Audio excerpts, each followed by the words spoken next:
All right, how is everyone doing? This is Rich CELENZA.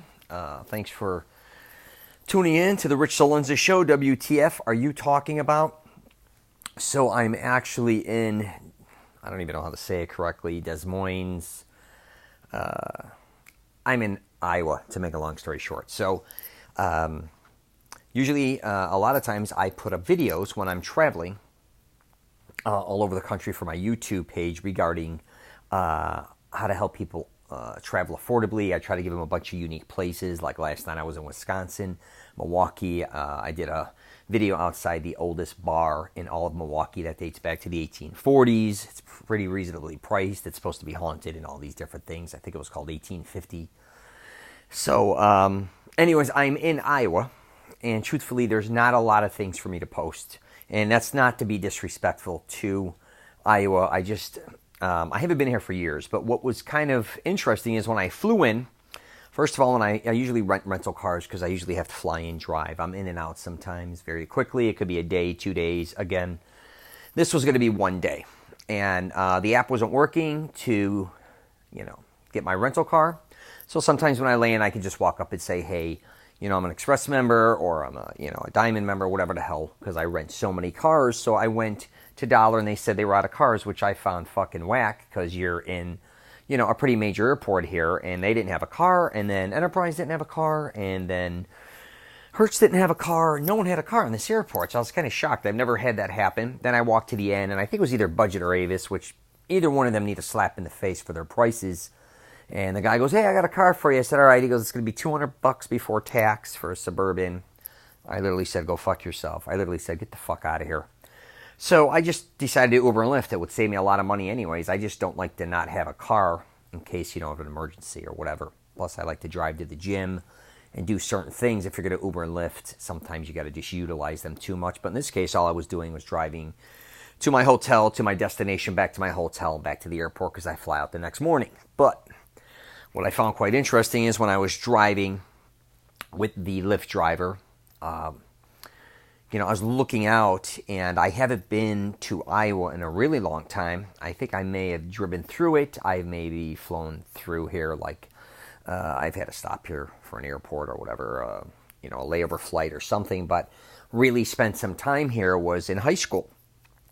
And what I'm going to get into here is a very unique subject, because I said when I created my podcast, I want to make sure I talked about things that I think one was calling a lot of things out, like what the fuck are you talking about? A lot of people regarding bullshit, which I'm going to be interviewing a lot of people in the future. I just really wanted to get a rhythm first and just kind of talk in this thing, which is what I'm doing now.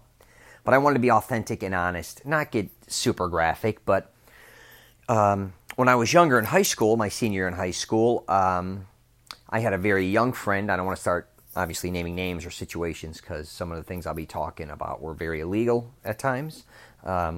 But I had a young friend that ended up getting jumped by a bunch of my friends. So our family's from Cicero. I at the time was living in Melrose Park. But somebody who was a team member ended up getting jumped, and he was with another friend. I think they got hit in the back with a bat. So to make a long story short, we were very upset, me and my friends, that our younger friend got jumped. So we had an altercation with them. To make a long story short, our friend, the younger one, was with an older guy. And the older guy was actually, not an older guy, it was a kid our age who was in my school. He was a senior like me, but he was just like what would they call them? Like you didn't even know he existed. Very quiet. I guess now he would be considered somebody, geeky or techie or whatever you want to call him. And nobody really ever even noticed him at all. But he really liked that. We stuck up for him. So he kind of, we became friends. He just came and was talking to me. And then he ended up dating somebody I knew, an Italian girl. So he was very nice to me from there on out. And I really was like, okay, cool. And then out of nowhere, he asked me one day if I would like to take a ride up with him up to Iowa. And for what reason, I had no idea. And then he's like, oh, Rich, I got to cut some lawn. And believe me, I don't fucking look like a guy who's a landscaper by any means, especially back in the 80s, because we went to a Catholic high school. We used to always dress up and stuff. And then he said, I also need to move some stuff around He knew I lifted weights and stuff. So I said, Milt, maybe, why would he ask me this? I literally was like kind of dumbfounded because I don't trust anybody. And I even asked my mom. I said, Mom, this kid asked me to go help him. And she goes, well, help him. And usually my mom's very standoffish. She's like, don't trust anybody. Who knows? You'll get there. They could drug you. He could be setting you up. But for some reason, unbeknownst to me, she's like, no, go help him. His parents, they own this property that would really, he's got to go there and cut the lawn once a month or whatever. He may need some things done. He doesn't have any family members to help him, and he's, whatever. So I said, fine. We took like a 5.5-hour drive into Iowa, and there's this huge barn, barn, but those big things, and we pulled up to it, and I said, oh, wow, this is a really big piece of property, and I think his grandparents owned it and handed it down. The Midwest, there's a lot of original farmers and all that shit, but I walk in, and I'm not lying, I walk in, and there's all cars, sports cars mainly, all very expensive luxury cars. I think there were 2 Vets there. There was 2 Grand Nationals, and I love Grand Nationals. I ended up getting one after high school. I think he had an IROC. I'm trying to think back here. He might have had a Cadillac or something in that nature. And he had all parts and shit everywhere. He might have even had a couple motorcycles. And he walked me in there, and he goes, what do you think? And I'm like, what is this doing in the middle of here? And he's like, we take cars. And he's like, we get cars from Chicago. We just bring them here. We work on them, me and all my buddies. There's a team of us. If you ever need a car, let me know. So I'm obviously putting 2 and 2 together. This kid's a 17-year-old kid, geeky guy. These are obviously being yanked. So, I think he just trusted me. Why? I have no idea to this day, but he trusted me. And I never told anyone this story. I'm just kind of telling you it to now. Only a few close friends that knew me. But to make a long story short, basically this was a chop house. And what I found interesting after discussing things with him after time went on is what I learned is what a lot of guys, if you go back to the 80s, things you got to realize they're not like now, technology-wise. The internet didn't exist. None of these things existed. If you stole a car, for instance, and brought it across state lines, which is exactly what they were doing, it was really hard to trace. Right? You had the serial numbers, so if you went into a dealership, they may be able to trace the numbers, but what he would basically do is, and which I found quite interesting, was they would steal cars, either out of dealerships, personally, I'll get into how they did that. So, the thing you got to realize about Chicago, or Illinois, it's not very wide, so you can shoot out to Indiana very quickly if you steal a car. Or you can head out to Wisconsin and shoot around and then go wherever you want to go in the Midwest. You could go to Iowa, obviously, Idaho, wherever you want to go to cover the Midwest area. But once you kind of got that car, and that's what you wanted to do, according to him, is get it out of Illinois. Because it was really hard to trace, whatever. So they would either go to car dealerships with certain new cars. They were nuts. I even heard through the grapevine, as time went on, like the movies, they had a luxury car they wanted to get into a dealership. They would break into the dealership and go right through the glass window, and I'm not exaggerating. But usually that's the last thing they wanted to do. But they would steal cars. And what I found amazing is I always thought, like movies, like everybody else, the chop houses in Chicago or in the major cities, they steal a car, they pull it in there, they start breaking it down, all the metal is, all the bullshit. But I started to realize through him and other people, this was actually not the case. A lot of chop shops are being done outside of the cities. Why? Just like a lot of drug deals are not being done necessarily always in the cities. I know you see shit in movies where they have, and they do have those. I'm not saying drug houses or all this where in the ghetto they all come to get their drugs, of course. But a lot of, obviously, the drugs being moved or cars being moved or all these things are not being done there. Okay? So I found that very interesting. And what he was doing is, or his team, they would steal a car, get it out of there. I think they would get new numbers from cars that were in, and don't quote me on this, I don't know how he did it, but he'd get numbers, I think, out of junkyards. So, say, for instance, there was he stole an IROC. He would take off, he would get, if it was a yellow IROC, for instance, or whatever the color, year, he'd go to a junkyard, find it, get all the numbers off of that, put it on that. And obviously they couldn't trace it, I think, especially when it went from one state to another a lot of times. and maybe he had other ways of doing this. I think that's what he used to do. So they would take cars, change numbers, or just use parts or whatever they were doing, and then sell them to other, either dealerships or different places outside of Illinois. That was one of the things they did. I know pretty much. And then another thing they would do as far as getting cars was a lot of times they would search places like, if you know Chicago, Lincoln Park. It's kind of similar to Boston, a lot of these places. In the winter, a lot of people park their cars outside. They don't have garages. And a lot of times they'll park their cars for a long period of times because they don't want to lose their spot, especially over winter. And some cars are just nice.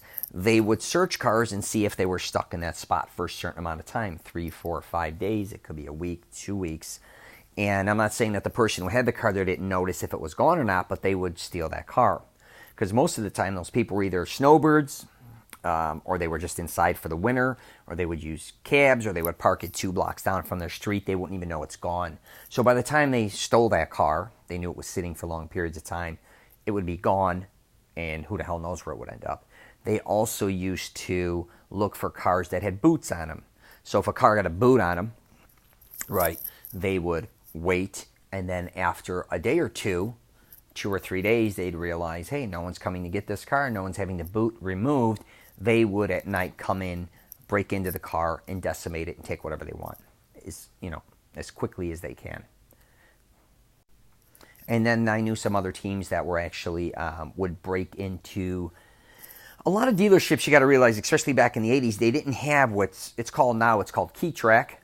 The reason I know that is my ex-wife used to work for Key Track, and that they keep track of all the dealership keys. But in the 80s, for the most part, they never really had an inventory. So they would have all these keys with all these cars on the lot, and they basically would be like a valet, would have them on the walls, and I'm sure they would enter them into a computer, but it was nothing like it is now. It was more like handwritten. So a lot of times, I knew this when my ex-wife would go in to do Key Track, they would take an inventory, and sometimes cars, 5, 6, would just be missing, right? They never even know they were stolen, or they don't even know where they went. So if you go back again in the 80s, a lot of these car dealerships, they would go into and either steal all the radios, or they would take cars. And they wouldn't take, a lot of times, the most popular color or the one that stands out the most. They would take one that you wouldn't think would be missing. So that was something else they did. And what was very clever about some of these guys that I knew, and again, this is another funny thing about movies. You have all these hip dudes, racing cars, and all this shit. These guys looked like guys, ordinary guys. What's funny is all the cars they even drove were very ordinary. They definitely did not want to stand out, obviously, right? But what some of them also were involved with was alarms. Some of them even worked an alarm, like in the 80s, really, I'm going back to that. They started car alarms, became a big thing, which kind of were a joke. So these guys, a couple of them I know even opened an alarm store, which was interesting because guys would come there to have alarms put on their car, and if they liked the car, they could even go back and steal it because they knew how to arm it or disarm it, along with learning all the mechanisms of alarms. So they would master that. So any car they could break into, they used to tell me it was a joke. Not only that, it was very simple. They would be able to break into homes as well. But they weren't interested in doing that. It didn't seem like all the people and groups that I knew. What they were interested in was stealing computers back then. And basically back then, you had 2 types of people that had computers. It wasn't really in the homes. It was either in companies, in the city, or schools. Because schools were starting to get computers to teach their students. And they had the budgets to buy these. So what they would do is disarm schools' alarms, which were very simple to do according to them, and they would steal the computers. Disappear, and they knew the school had no time. They had to replenish the computer quickly, right? So I don't know why I'm talking about all this type of stuff, but I just found it quite interesting sometimes, again, back to the perspective of, I think, of what life is, the movies, or what a lot of people think regarding certain things are, and they're really not that way. I think some are, but I think it's really exaggerated, and I'd throw that into drug dealing as well. So my father owned a nightclub for years, and obviously drugs was massive in the 70s. And what I found interesting over the years of seeing all different things going on with drugs, I'm not going to talk about who I knew and what I didn't know. Well, maybe I'll talk a little bit about what I know. And what I do know is when you think about drug dealing and you see all these shows with cartels and even movies that are famous, from Blow to New Jack City and all this exaggerated type of shit, the truth is, for the most part, that I've seen over the years regarding drugs, and I lived in Florida off and on from basically 15. My father, like I said, he owned nightclubs, and I was in and out of bars my entire life. I knew numerous amount of drug dealers, a lot of different people. But for the most part, that I've always seen is there's kind of three pieces to drug dealing. And you basically have a middleman, really, more than anything, that kind of deals with getting the drugs for someone, and then he hands off the drugs to someone else. Reason being that I've always noticed is because the person who is bringing the drugs in doesn't want to go down, right? And he doesn't care about where the drugs go. And he doesn't want to know where they go. He just wants to know one person that he can unload them to. Then the person who sell the drugs, they don't want to know necessarily a lot of times where they're coming from. They only want to know one person where to get that, right? Because if any one of them goes down, they don't, one, want to beef on the other, and two, nobody really trusts anyone. So a lot of films and things that I've seen is like you have all these people bringing in drugs, then they're handing them off to people that are now distributing the drugs, which I kind of call bullshit on. So I can speak from what I've seen in Chicago where, for instance, Florida, people would be bringing drugs down, right? They didn't want to know anyone but one person again, to just unload it and get out of there and disappear. They didn't want to know who the drug dealers were in Chicago. They didn't want to have any affiliate with who was selling it or anything. All they wanted to do was drop it off, get paid, and dip. Then the drug dealers, all they want to do is come in, pay for the drugs, and then go distribute it. That's the truth that I've ever seen. All these other fabrications, and I'm not saying, the films like Blow or all these other drug movies, I'm sure they did things differently, and that seems like it was a higher tiered thing. But from what I've always seen, that's what I've seen. I guess I should say, maybe I screwed that up, but who cares? And now that I think about it regarding stealing cars, another angle, now that we're on stealing cars, some guys would even steal cars, I know, out of valet parking lots. Some were even in cahoots with the valet parkers, so if an exotic or unique car came, obviously the valet parkers had the keys. But it was better if you didn't know the valet parker, according to these guys, or people I knew that did this. So, because a lot of times valet parkers would just put the keys either on the dash or keep them in the car. Back again, this is the 80s. I don't know what they do now for theft or any of this crazy shit. But that's what they would do. They would go to high-end country clubs that would either have weddings, banquets, and things in that nature. So they would, a lot of weddings or things at like country clubs. Like I used to work at a very well-known Italian country club, Brookwood, and it would get very, very busy. They'd hold weddings up to 1,000 people, and we would line cars up forever. You can very easily take a car from there. So that was another avenue regarding that. Anyways, so this all stemmed from today being in Iowa, which is hilarious to bring back all these crazy memories. I remember even in Florida, I knew some other thieves. It's kind of a funny subject. But whatever you wanted, they would come and talk to you and say, "Hey, Rich, if you ever need anything, just let me know." And they'd be like, "We have this, but anything else you need, no problem." Which I kind of found interesting later in life, like how vulnerable we really all are, right? Like as much as you think you're protected, you're really not, because at any moment, you can have your things stolen from you. Even now, banks, credit cards, and we're never really as protected as we think we are. Either are our possessions, right? I mean, even if I used to run valet companies, and what's funny is you think about it, they leave your keys with you, and your house keys on there, anything's on there. You can almost duplicate their key while they're in a restaurant, or you could take their house key, or who the hell knows what you could do. You could take the remote for their car. You could do anything. A lot of times we put ourselves in positions and we're kind of gullible. But it's on the other end. It's very hard to constantly be protecting yourself. You'll go crazy. So that just kind of hit me now, just thinking about that. And I always talk about that we're really not protected, right? Because if somebody wants something that you have, a lot of times, depending on how hard they are willing to get it from you, that's kind of what it comes down to. If you have something someone wants, they're going to do everything in their power to get it from you. So, anyways, I'm going to wrap it up there. So if you get a chance, check out my channel, Rich CELENZA. I have a new YouTube channel. Obviously, you're listening to the podcast. You know about that. I post those on YouTube as well.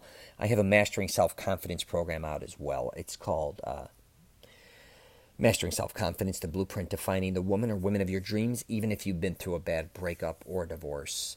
I get into many different things trying to help men with relationships, fashion, fitness, and many different things I get into as well. About just really putting yourself in the right place at the right time to find the right woman or women for that matter. So check that out as well. I'm going to be always posting kind of crazy podcasts, just kind of whatever comes to my mind. And in the future, like I said, I'm going to be interviewing a lot of different people and doing different things. Right now, I'm just trying to get my legs with this thing. So, all right. Well, take care. And as I like to say on my YouTube videos a lot of times, safe travels if you're traveling. If you're driving, please be safe. Again, protect yourself. Here's a quick tidbit. Put a hammer in your trunk. It's not for violence reasons. But if you're in cold climates, I learned this not long ago from a Mexican in Boston that I loved. He told me to always have a hammer in your trunk because if you ever catch yourself with ice and your car is spinning, you can also put sand, obviously, in your trunk as well if you're traveling and it's bad weather. But in Alaska and all these other places I visit that are cold, he says you have a hammer. You can always knock all the ice or anything that you need and pull it out so you'll never be stuck, which I thought was kind of genius because you can't even use a jack or anything. So just something to remember. All right, take care.